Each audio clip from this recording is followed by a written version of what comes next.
Hey friends, if you encounter the error 0xC1900209, incompatible software is blocking the upgrade process, then please watch this video. I will guide you through the procedure.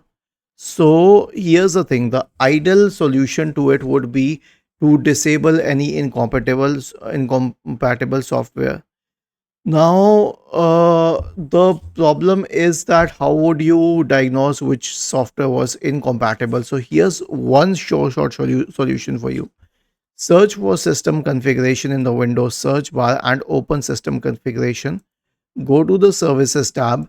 Check the box associated with hide all Microsoft services. If any of the services checked, click on disable all, apply, okay, and then restart your system. Now, here's what would happen. This is called a clean boot. All services except for essential Microsoft services will be disabled at startup.